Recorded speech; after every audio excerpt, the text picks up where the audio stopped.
Hello everyone. दोस्तों, इस video में हम करेंगे फिनांस कमीशन ऑफ इंडिया को। राइट।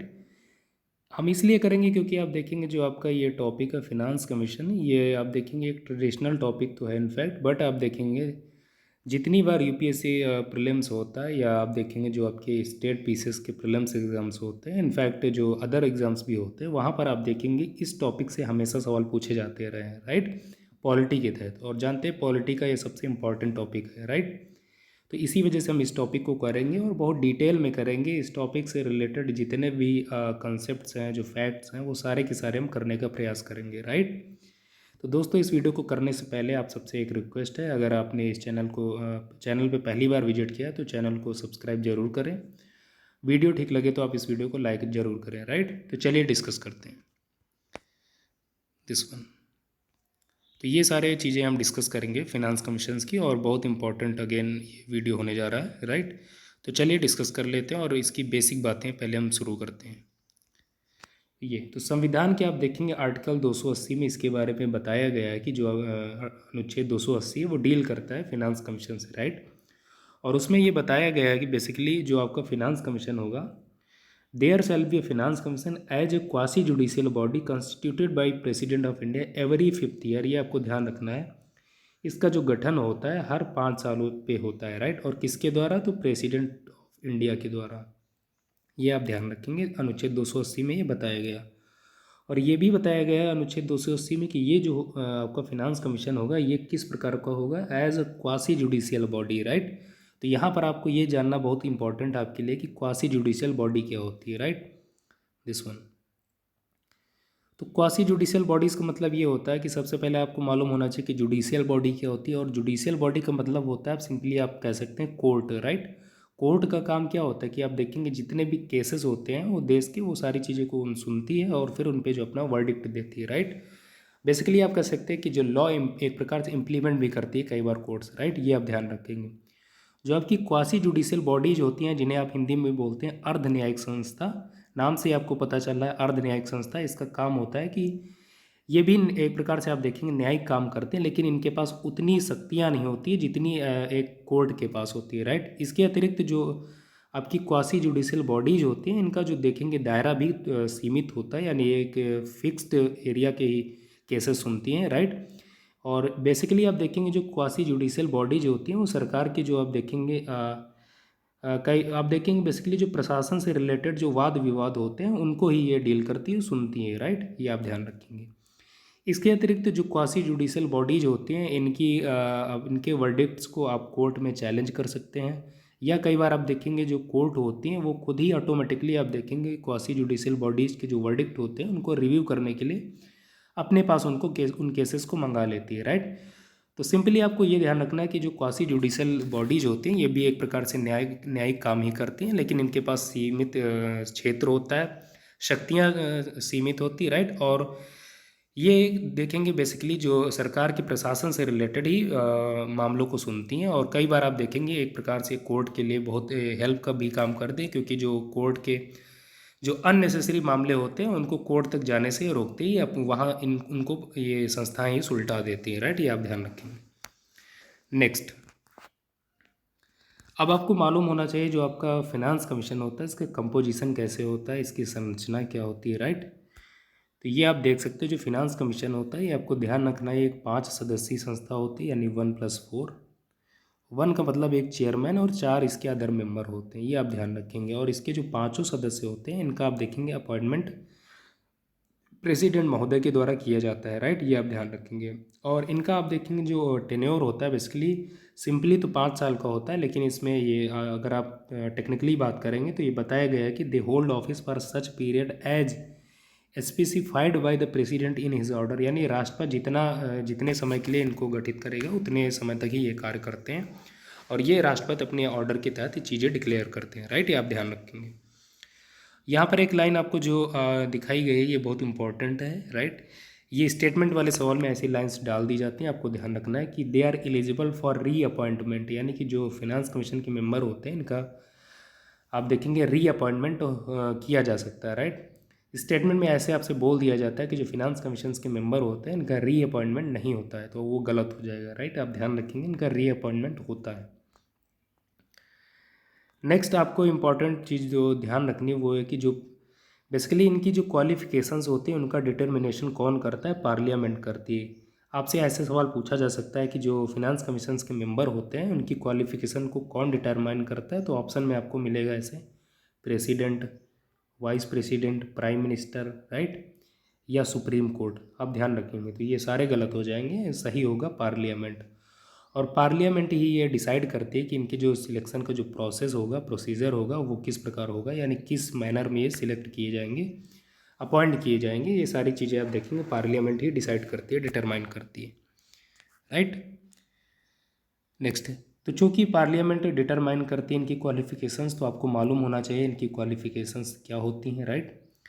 तो सिंपली आपको ये ध्यान रखना है कि जो इसका चेयरमैन होता है उसके लिए कोई विशेष प्रकार की क्वालिफिकेशन नहीं बताई गई है कॉन्स्टिट्यूशन में। उसमें सिर्फ इतना ही बताया गया है कि जो चेयरमैन होता है वो उसे पब्लिक अफेयर्स का एक्सपीरियंस होना चाहिए, बस इतनी ही बात कही गई चेयरमैन की क्वालिफिकेशंस के तहत, राइट। लेकिन इनफैक्ट आप देखेंगे जो अभी तक जितने भी चेयरमैन रहे हैं वो आप देखेंगे सिर्फ इतने तक ही सीमित नहीं रहे हैं। वो आप देखेंगे जो भारत के टॉप मोस्ट जो ब्यूरोक्रेट्स होते हैं उन्हीं को बेसिकली देखेंगे कई बार चेयरमैन बनाया जाता है, राइट। यानी सीनियर मोस्ट जो आईएएस अफसर होता है वही बनता है चेयरमैन। तो the chairman should be person having experience in public affairs and the 4 other members should be selected from amongst the following. इसके जो 4 अन्य सदस्य होते हैं उनके लिए कुछ 4 शर्तें बताई गई। अगर ये क्वालिफिकेशंस उनके पास हैं तो वो उसके लिए आप देखेंगे एलिजिबल हो जाएंगे। तो ये शर्तें आप देख लीजिए कौन कौन सी है। तो सबसे पहले बात ये है कि अ जज of high court are one qualified to be appointed as one, यानी कि या तो वो किसी कोर्ट का जज हो, हाई कोर्ट का, राइट, या हाई कोर्ट का जज बनने की उसके पास योग्यता होनी चाहिए। अगर उसके पास ये शर्त है, वो इस शर्त को फुलफिल करता है, तो आप देखेंगे वो फाइनेंस कमीशन का मेंबर बन सकता है।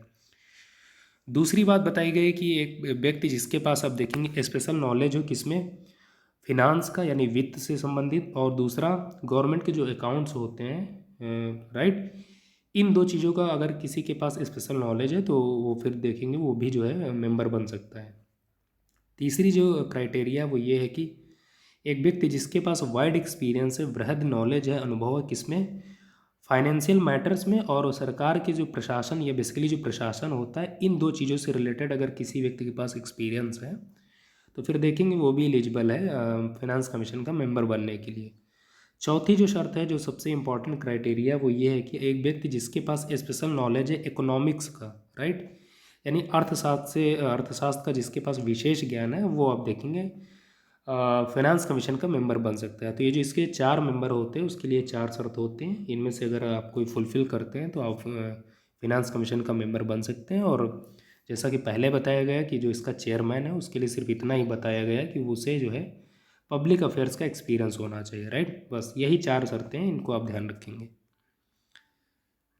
नेक्स्ट, अब आपको मालूम होना चाहिए जो फिनांस कमीशन होता है इसका फंक्शन क्या होता है। फ्रेंड्स, जब सबसे पहली बार 1951 1951 में जब फिनांस कमीशन का गठन हुआ तो उस समय इसका उद्देश्य यही था, बेसिकली इसी उद्देश्य इसका गठन किया गया कि भारत में जो आप देखेंगे यूनियन गवर्नमेंट और स्टेट गवर्नमेंट के बीच में जो आपका फिजिकल रिलेशंस होगा उसको इन्हांस करने के लिए, उसको मजबूत करने के लिए, राइट, ये आप ध्यान रखेंगे। और finance commission is required to make recommendations to the President, यानी फिनांस कमीशन किसको रिकमेंडेशंस देता है, प्रेसिडेंट को, right, of India on the following matters, ये आप ध्यान रखेंगे। तो इसका फंक्शन आप देख लीजिए क्या होता है। The distribution of the net proceeds of taxes to be shared between the centre and the states and the allocation between the states of the respective shares of such proceeds. आपको सिर्फ इतना ध्यान रखना है कि जो केंद्र सरकार जो टैक्स की उगाही करती है, बेसिकली उससे जो राजस्व एकत्रित होता है, राइट, उस राजस्व का डिस्ट्रीब्यूशन केंद्र सरकार और राज्य सरकार के बीच में किस रेशियो में होगा या किन मेजर्स पे होगा, इन सारी चीज़ों को ये जो आपका वित्त आयोग है बताता है, राइट, ये आप ध्यान रखेंगे। इसके अतिरिक्त जो स्टेट को रेवेन्यू एलोकेट किया जाता है यूनियन गवर्नमेंट के द्वारा समय समय पर, वो किस रेशियो में किया जाएगा, ये सारी चीज़ें भी आप देखेंगे, आपका फाइनेंस कमीशन बताता है, यही इसका मेन काम होता है। या कई बार आप देखेंगे कुछ एक्स्ट्रा जो वर्क के लिए जो आपके प्रेसिडेंट होते हैं वो फाइनेंस कमीशन को जिम्मेदारी सौंपते हैं कि उस पर जो अपना अपनी रिपोर्ट सौंपी है, राइट। तो उन इन दैट केस भी आप देखेंगे फिनांस कमीशन उस पार्टिकुलर मामले पर भी काम करेगा, राइट। ये आप ध्यान रखेंगे।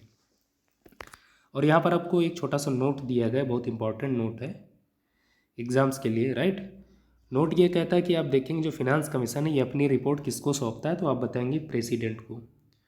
और फिर प्रेसिडेंट जो है वो अब उस रिपोर्ट को देखेंगे पार्लियामेंट के दोनों सदनों में यानी राज्यसभा और लोकसभा के समक्ष रखते हैं, और उस पर अपना जो देखेंगे एक प्रकार से एक्सप्लेनेटरी और एक कुछ आप देखेंगे एक्सप्लेनेटरी टाइप का जो स्पीच है वो देते हैं प्रेसिडेंट महोदय, राइट। ये आप ध्यान रखेंगे। बस आपको इतना ध्यान रखना है कि जो फिनांस कमीशन की रिपोर्ट है वो चेयरमैन के द्वारा किसको सौंपी जाती है, प्रेसिडेंट को, और फिर प्रेसिडेंट आप देखेंगे संसद में उस रिपोर्ट को रखते हैं, राइट। ये ध्यान रखना है।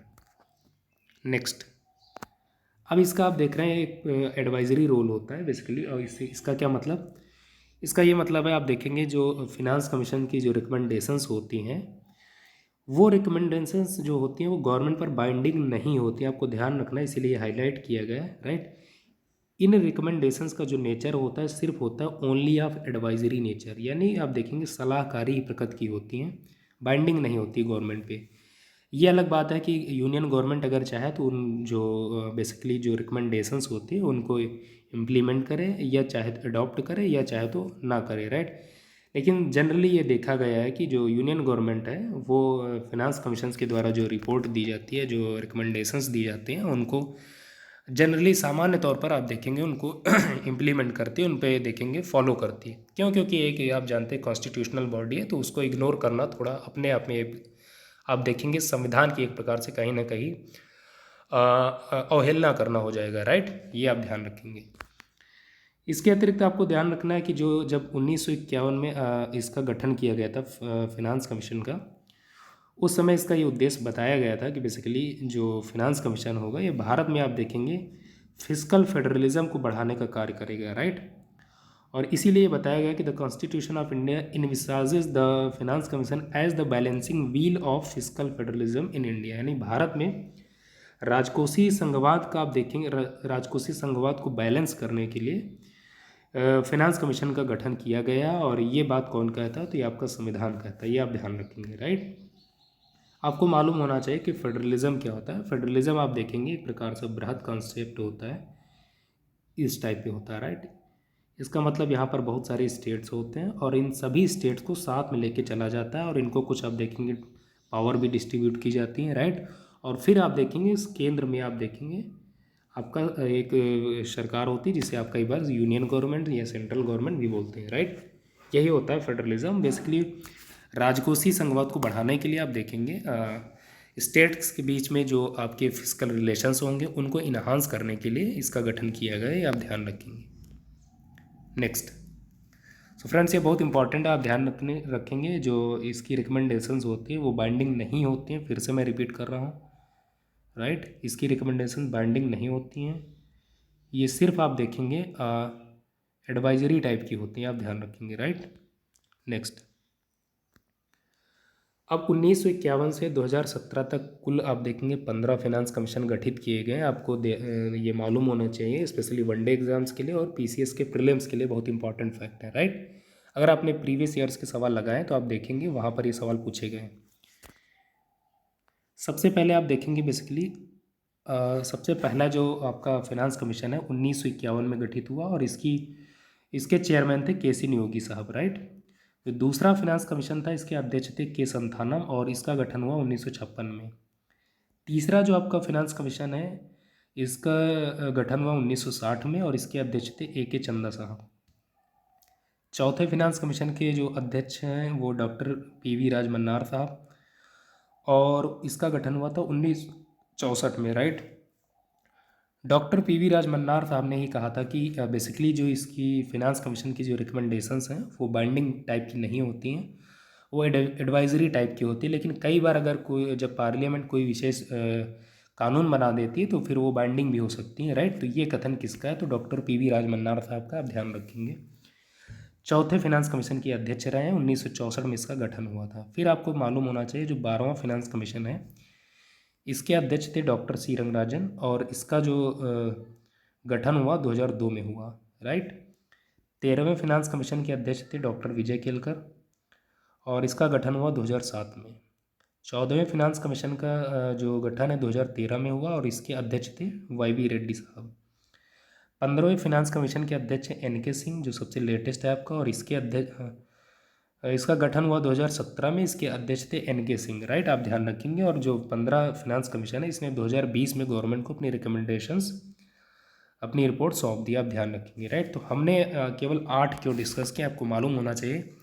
अगर कुल 15 जो फिनांस कमीशन गठित किए गए वर्तमान समय तक, उनमें से अगर आप इन 8 को याद रखते हैं तो फिर आप सवाल वेरी इजीली कर पाएंगे। क्यों? क्योंकि आप देखेंगे जब सुमेल करने के लिए सवाल बनाया जाता है प्रीलिम्स में, तो या तो जो शुरू के 4 रहे उनको दे दिया जाता है ऑप्शन में, या फिर लास्ट के जो 4 हैं उनको दे दिया जाता है, या तीसरे प्रकार का सवाल बनाया जाता है। तो हो सकता है सिंपली एक सवाल ऐसे पूछ लिया जाए कि तीसरे वित्त आयोग के अध्यक्ष कौन थे या इसका गठन कब हुआ, राइट, या 15वें के कौन थे, चूँकि 15वां करंट का है। या आप देखेंगे ऊपर के 2 और नीचे के 2, इनको जंबल करके सवाल बना दिया जाता है सुमेल करने के लिए, राइट। तो इन 8 को आप याद रखिए, सवाल आपका गलत नहीं होगा कभी भी, राइट। एक बार फिर से आप देख लीजिए। पहले फिनांस कमीशन के अध्यक्ष KC नियोगी साहब, दूसरे के थे K संथानम साहब, तीसरे के AK चंदा साहब, चौथे के डॉक्टर PV राजमन्नार साहब, 12वें के डॉक्टर C रंगराजन, 13वें के चेयरमैन थे विजय केलकर, 14वें के YV रेड्डी साहब और 15वें के NK Singh. First finance commission का गठन हुआ 1951 में, दूसरे का हुआ 1956 में, तीसरे का 1960 में और चौथे का हुआ 1964 में, राइट। 12वें फिनांस कमीशन का हुआ 2002 में, 13वें का हुआ 2007 में और 14वें का हुआ 2013 में और 15वें जो लेटेस्ट है आपका वो 2017 में। फ्रेंड्स, आपको यहाँ पर एक चीज़ कमेंट करनी है, वो ये बताना कमेंट में, जो आपका 15वां फिनांस कमीशन है इसने अपनी रिपोर्ट में जो गवर्नमेंट को एक बात बताइए कि आपको किस रेशियो में स्टेट को अपने रेवेन्यू शेयर करनी, यानी जो केंद्र सरकार राज्यों को अपना रेवेन्यू शेयर करती है तो वो किस रेशियो में, ये आपको बताना है, राइट। नेक्स्ट, अब इस टॉपिक से आपको 2 इम्पॉर्टेंट आर्टिकल हमेशा याद होने चाहिए, राइट। अगर इस टॉपिक को आप कर रहे हैं तो अगर ये 2 आर्टिकल आपको याद हैं तो यही आपके लिए सफिशिएंट होगा। पहला ये है कि आर्टिकल 280 में आप जानते हैं आपको बताया गया फिनांस कमीशन, यानी किस आर्टिकल में इसके बारे में बताया गया, तो 280 में।